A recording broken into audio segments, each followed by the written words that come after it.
This is the worst dentist I've ever been to. Terrible staff with horrible bedside manner and even worse care. Do not go here. Worst experience in my dental history. I wouldn't even give it 1 star if I didn't have to. Do not come here unless you absolutely have to. This is by far the worst service I've ever had. Hi, I'm Jeff Bloomberg and I'm the Chief Operating Officer at MGE. And this week's tip is part 2 of 3 on how to respond to negative reviews. Now, if you watched last week's tip, which you can find by clicking here, you'll notice that in there I said it was going to be a 2-part series. I got to filming part 2 and it came out so long that we decided it was best to break it into a part 2 or 3 so you weren't watching a mini movie. And as I mentioned last week, this information is an excerpt of the information that we covered at MGE's Internet Marketing Seminar. If you'd like more information on that, I've included a link below. At the Internet Marketing Seminar, we cover things like this: how to respond to bad reviews, how to get good reviews, or get more rather, how to advertise on Facebook, through Google, optimize your website, and things like that. It's a great seminar, so if you want to find out more, click below. Now, I left off last week. We'd gone over the first 3 rules of responding to a negative review, and I gave you a preview for rule number 4, which was to mind HIPAA when you respond to a negative review. And this week's tip is all about that, because this is actually a bigger problem than you think. For that matter, I may have mentioned this in prior tips. When I looked online at the number of responses to both good and bad reviews for dentists to, online, I would say that less than 2% were HIPAA compliant. It's a real problem.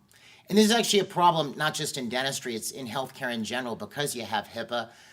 If you look, there was actually a story done by a combination of ProPublica and the Washington Post specifically on HIPAA violations, where Yelp gave these folks access to their entire database of patient reviews, and they found dozens of HIPAA violations in it. So you'll see responses where, someone is, a patient leaves a negative review and they're bringing up particular issues that apply to them as a patient in the office. And, there's this idea, well, the patient said it first, so you see the response is listing information that they shouldn't be listing. I mean, so much so that the more and more I read, I almost felt like my head was going to explode, because it's just, problem after problem after problem. So when you're looking for HIPAA information, I'm not an attorney, I'm not a HIPAA specialist. Obviously, it's best to consult somebody like that. What I found, there's a website called Planet HIPAA. I wanted to give them a little shout out, and I put a link below, run by Danica Brinda. Danica has a PhD in information technology, and she has a MA in health information and informatic management. And she's very knowledgeable on the subject. I had an opportunity to speak to her about it as well.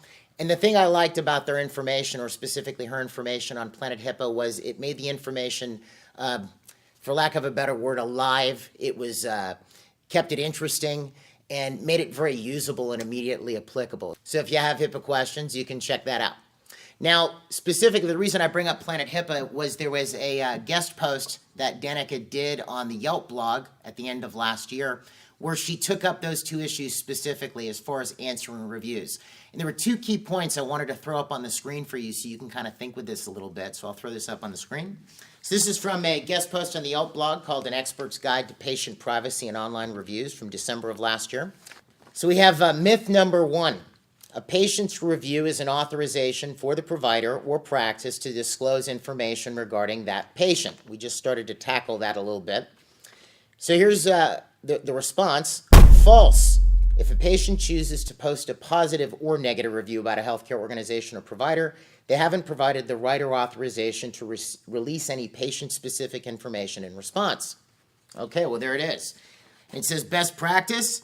Healthcare organizations and providers should make sure they are not writing comments that would confirm that the patient actually received any healthcare services or any specific comments regarding the patient's healthcare services. All right, so that was the first point, and that throws right in the, or flies right in the teeth, rather, of what we were just talking about. Let's take a look at point 2. Myth number 2.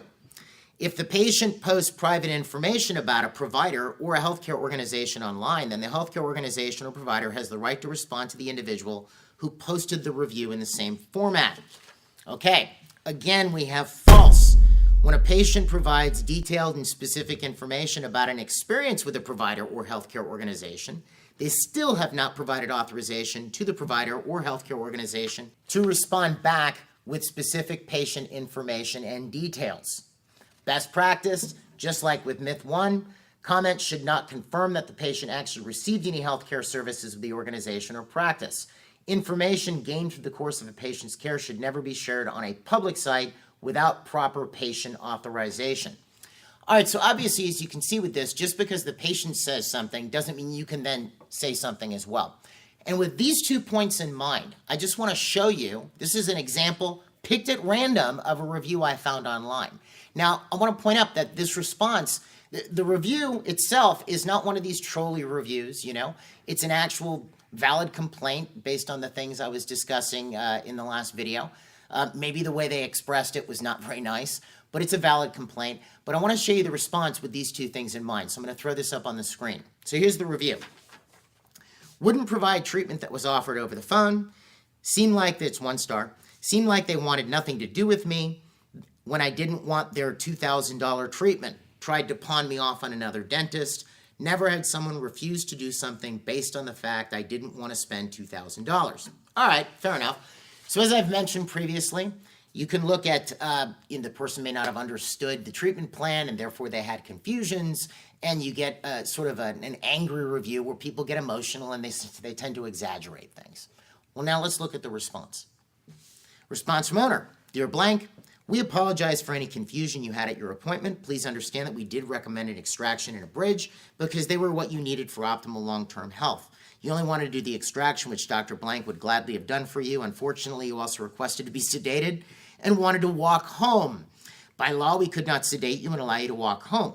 You would need someone to pick you up. You informed us that no one could get you until late in the day, which would not work with our schedules, so we called 2 oral surgeons for you that would have done the extractions later that same day, allowing you to be sedated and get picked up by a friend.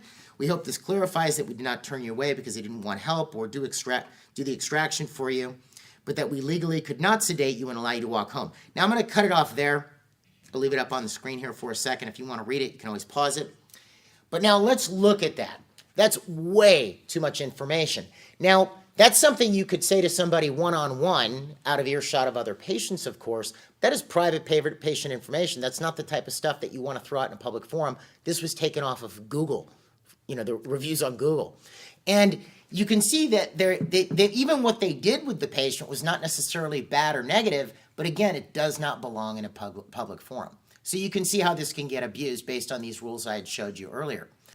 So, with that in mind, how do you respond? Well, you'll probably be upset with me, but based on time, I'm going to be picking that up in next week's tip. We're going to specifically get into that with Rule 5. How do you respond to these reviews in a way that paints your office in a positive light? All right, so that's all the time I have for this week. I hope you enjoyed it. As I mentioned, if you want more information like this, you can check out MGE's Internet Marketing Seminar. The link is below. Also, if you like if you liked this tip and you'd like to see more like it, make sure you click the subscribe button. Otherwise, if you have any questions, you can find us online at mgeonline.com or call us at 800-640-1140. Thanks, and I'll see you back soon with the final tip. I promise.